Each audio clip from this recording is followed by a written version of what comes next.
Hello, fam. Happy Tuesday, April 11th, 2023. Um, 3:12 p.m. in Ibiza, Spain. And I, for one, can say I'm without a doubt living my best life. Okay, that's one thing, you guys. You truly need to understand that life is a game and you're the designer, and it's literally all in your thoughts. So I've been, you know, I feel like I've been manifesting where I am right now for years, and I've always had a great life. I'm very blessed. It's quite phenomenal. But now I've just realized that like I'm here. Like I'm where I'm supposed to be. I've always been where I'm supposed to be, but like I'm here. I've arrived. And I'm getting out of the habit because for so long. So I've realized too, sorry if it's really loud in the background. I'm at the beach. And there's a lot of noise happening, but you know what? That's just the way it is, and all is well in the world. So when I work with my team, I realize so many people are in survival mode, which is totally fair because if that's where you've been, then that's the habit of your thought pattern. But at some point, you need to recognize when you're out of survival and allow yourself to dream for more and just like truly be limitless. Like we stop ourselves. Everyone that I do my goals, like their goals with, they're like, oh, well, in a realistic career, long-term career, I want this. And it's like, well, you don't seem very enthusiastic. So do you really want that? Like, what do you actually want? And then why are you not allowing yourself to even believe that that's a possibility? Like, I believe everything's a possibility, and I feel like that's why I have such a fabulous life. It's quite amazing. Obviously, I'm blessed, but it just keeps getting better because I keep believing that the life that I want to live is the life that I do live, and therefore experiences come up, and I'm like, holy shit, this is it. I'm doing it. Like it's happening. But that being said, I also have to recognize my previous thought patterns of always sort of looking to the future and hoping for more, wishing for more, and like whatever it might be, and like I'm here in Ibiza and just living phenomenal and noticing myself then what's the next thing? What's the next best thing? And I feel like that's a pattern, which is great, and it's gotten me to do everything that I want. I swear I've achieved every goal that I've set out so far, or the ones that I haven't yet. I'm just still on the path. So I have to now get out of that thought pattern and be present. So, but just before I didn't necessarily, want to be present where I was because it was like, it was great. I love my life, but I just needed change. Like I almost get uncomfortable when I'm too comfortable, which I guess is good, but then I'm always moving on. Like once I'm comfortable, I'm like, okay, moving on. Which allows me to do a lot. And also sometimes you just need to be. But there were a few things that I wanted to talk to you guys about. So, then the first note is why I want to move. I had made this note when I was in Vancouver, and now I'm here, and I still stand by it. I want to move, and I always want to move. Somebody was laughing at me because they're like, "You just keep changing where you want to move," and it's like, "Because I want to move to all the places. I just need to keep moving. There's so many things to see, and it's great. And I'm loving the Mediterranean right now, and I think I'll stay. I known I needed somewhere near the ocean, so that's sort of narrowing it down for me. And I'm really enjoying this weather. Like I just am so happy in the sunshine, and I go for runs and I eat well. I just need a clear, a gym to go to really because I don't quite do the same weights at home as I would if I'm at a gym. So that's sort of how I'm narrowing it down, and then also believing that it's possible. I think when I moved to Australia, well, I didn't quite have like the confidence in my career because I hadn't had much of a career yet. I was still pretty young, so I almost felt like by the end I was wasting time, and I wanted to come home and get working. I was working there, but it was like I don't necessarily want to be a personal trainer for my whole life. It was more just so that I could travel with it. I think there's I would like my own personal trainer, but I don't necessarily, that's not what I want for myself. So I was ready to come home.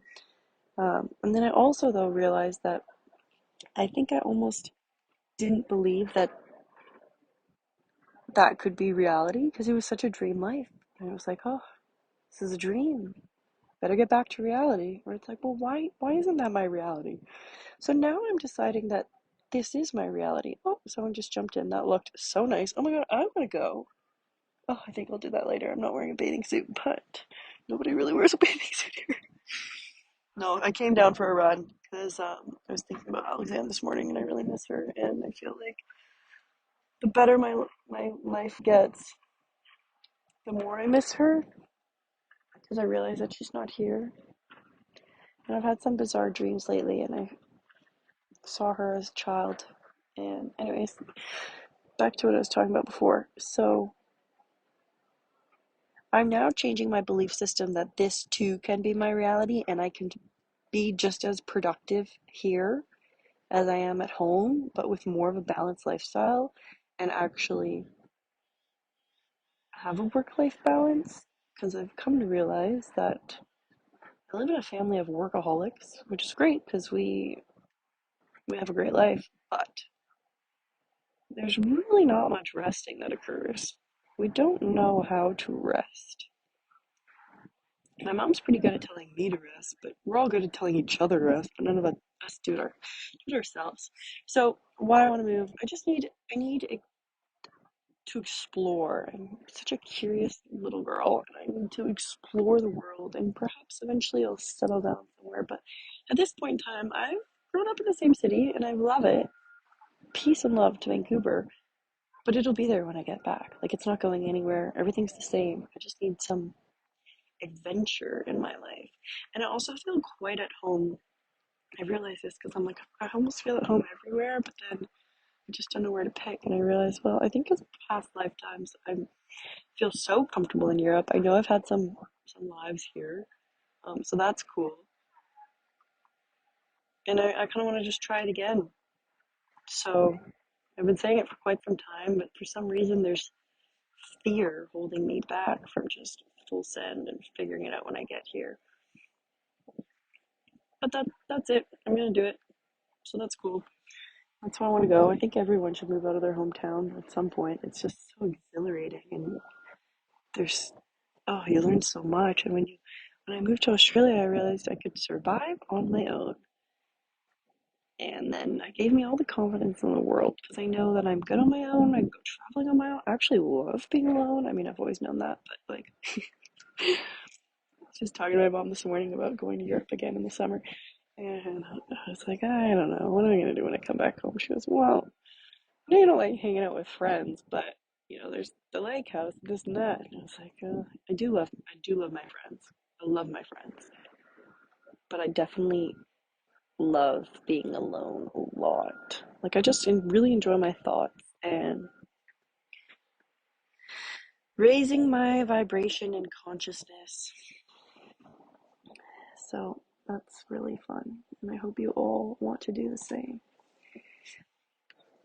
And then another one is being traveling and planning and spontaneity. I'm laughing with Tessa, so I'm on this trip with Tessa right now, and it's been fabulous with my great friends.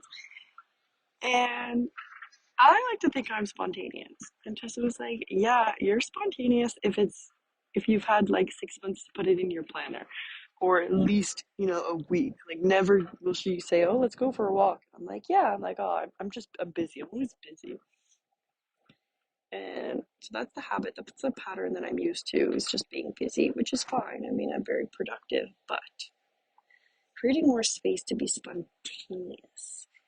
So I laugh. I'm such a planner and I think I'm spontaneous, but I'm spontaneous in like 6 months. It's like, okay, I'll move to Europe in 6 months as opposed to tomorrow. Oh, it's scary, but exciting. So we were laughing just because I have to make time. Like I literally put in my planner, okay, like play. So I can schedule time to play and rest. Otherwise, it just doesn't happen. One thing, though, that I've probably blogged about, but I haven't spoken about on the podcast yet, is expanding your geographical comfort zone. So I've noticed this in the past. Oh my God, it's so fascinating, you guys. When I travel, I quite literally notice my comfort zone physically expanding. So when I was in Sydney, I felt so out of place, like you don't find routes.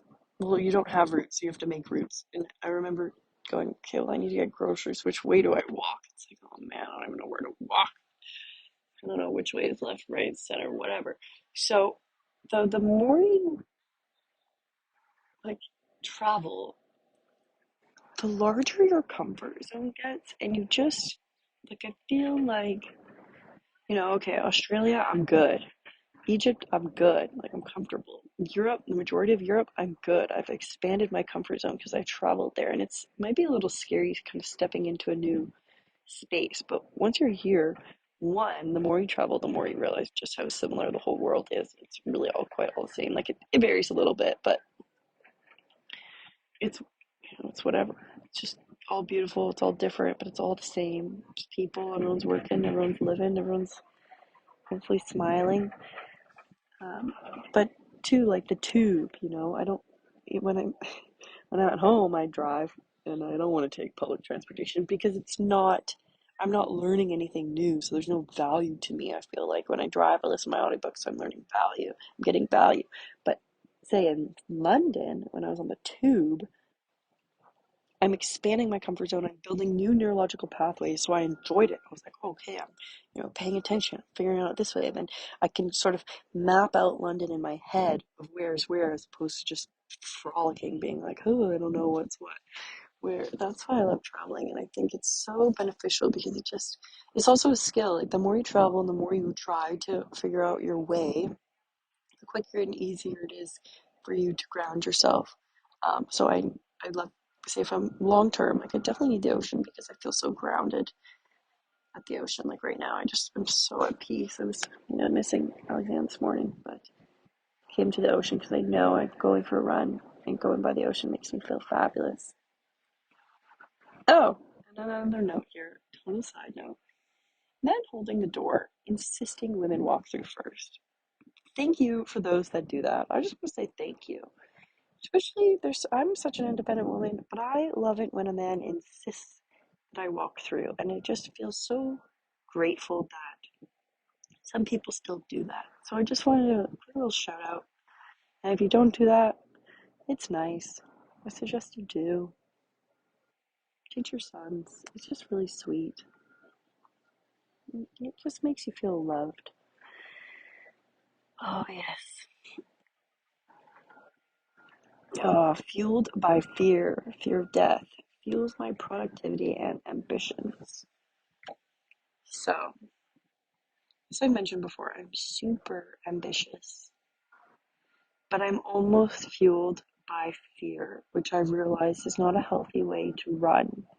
And I'm fueled by gratitude, but then there's this level of like anxiety that I'm gonna die or that someone I love is gonna die. So morbid, but it's fair. I mean, it's so fair. I've had a lot of grief and loss in my life, and I'm sure we all have. I was even talking to Tessa this morning, where I was like, I've noticed too, like I take so many photos.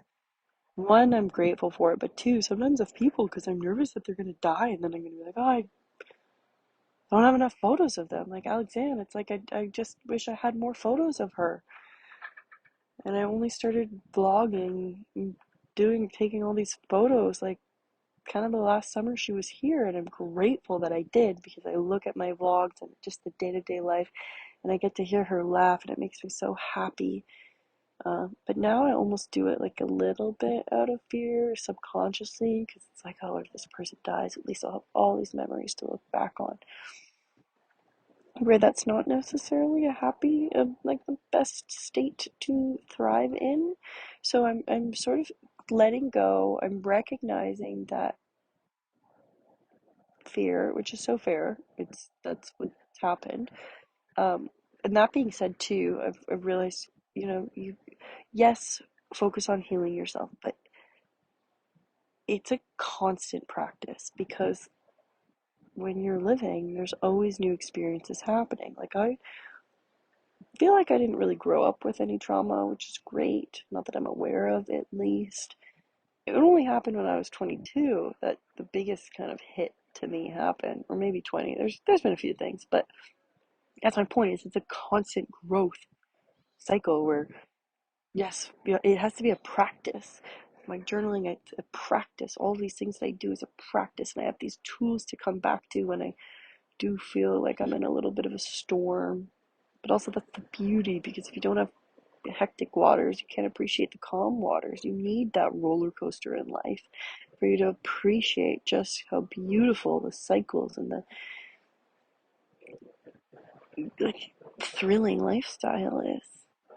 Otherwise, when it's too peaceful, it's you don't know you don't know. Like, you need a little bit of stress in your life, not too much. Learn to deal with it, and today I was really great. I sat with it and just processed the grief emotions as opposed to jumping out of it and not experiencing it, because it's like a workout. Okay, workouts are, yeah, they're tough, and if you just stop the workout because it's so uncomfortable, you're not going to benefit from it. So that was what I did this morning. I allowed myself to sit in that grief and feel it pass through me, and it was super uncomfortable, and I was like, just take it, Sky, because this is how you'll benefit from it if you dive into it and explore these emotions, explore the consciousness, explore energy, how, where, have these dreams about her. And once she told me she was just traveling, I was like, ow, everyone thinks you're dead. She was like, oh, I'm just traveling. And so now I think about that. I'm like, okay, she's just traveling on different planes and realms and realities and whatever. She's not in a physical body anymore, but she's still here. She's just traveling. She's having a time. So I try to remind myself of that. And then I also try to play with time and space and morphing in my reality. And I'm like, okay, what's happening here? Because we can only see what, less than 1% of reality. Like, the physical world is less than 1% of what it is. So what is the rest? I ponder. So, I'm always focusing on goals and where I am and where I want to be. And so, and then closing the gap through habits and patterns and this and that. But lately I've been thinking about closing the gap from where I am to where I want to be on an atomic level. So it's really just in your mind. And you don't have to know the how, you just have to know what it is that you want. And then start to visualize that as your current reality and experience it. Oh, like right now, you guys, when I've been in my room at home and it's raining and it's dark and it's cold, I'd experience myself just where I am right now on the beach, and it's sunny and the water is beautiful with joy, and that's what I feel. So it's then now being present in this, and say when you're not where you ideally want to be, one, train yourself to be exactly where you are and enjoy it. But two, you can also design your reality. It's just the thought. It's literally just the thought. And then it's believing that it's possible. It's not only possible, but it is. And so it is. And it is your reality. And then the universe just catches up. I swear. The universe just kind of steps out of the way when you go, this is what I want, and then, or this is what I am, and this is what I have. And then they go, oh, okay. And they hurries up to give it to you. And oh man, life is good. But I also sit in those moments that aren't fabulous. And instead of saying, oh, this sucks, it's like, oh, this is beautiful, because it's what living is. I really want to jump off that little dock now, you guys.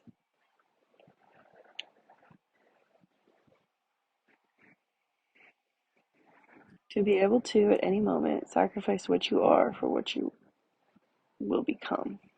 That's one thing that's very challenging. I personally love myself, and I'm always loving like what stage I'm at, and whether or not you choose to love it or you choose to hate who you are and what you are, that's where you're most comfortable with whatever it is. But in order to sort of level up and increase your vibration, you do have to let go and shed this version of yourself. So even when it's great or good, you have to let go of the good to have the great. And it continues to do that. So, and it's never going to stop. Like I feel like every couple of years I'm like leveling up, and then it's like, okay, I'm good, and then another thing, it's like, oh, here we go again, and that's just life. You just keep leveling up.